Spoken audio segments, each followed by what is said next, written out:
Hey friends, just want to give a quick closer look and our review for these mountain bike shorts. Now, although these have a brand, there's no actual branding on the shorts themselves.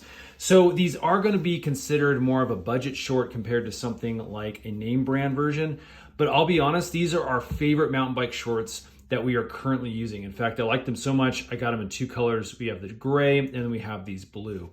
Love these zippered big cargo pockets that are on the sides. These are great for cell phones, dog leashes, all sorts of different things you may need on your ride. They have two zippered pockets here on the left side, one that's a little bit more shallow and then one that is a little bit deeper.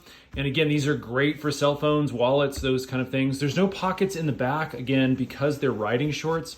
You don't want anything that you're going to be sitting on your seat for, so they disregarded pockets in the back.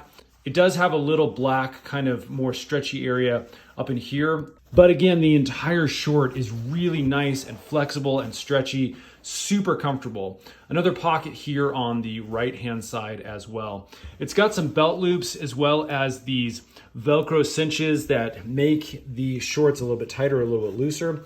Then it has some elastic in the back. Now I'm a size 34 waist, so I got a large, and these things fit absolutely perfect. The other thing with the length is they come down just past my knees, which is what I want in a mountain bike short, especially if I'm wearing some knee pads or something like that. I don't want these too short, exposing my legs to the sun or to other things that could injure my skin on the trail. So again, these just have been so good. Now, the one other thing to mention about these shorts is that they are just the shorts. They don't have any kind of a gel padding or anything like that. And so what we typically do is we have secondary pair of gel like spandex shorts that we wear underneath these if we're going on long rides and need a little bit more cushioning. So there you go, friends. Again, huge thumbs up for these shorts. Definitely go check them out. We think you'll love them as well.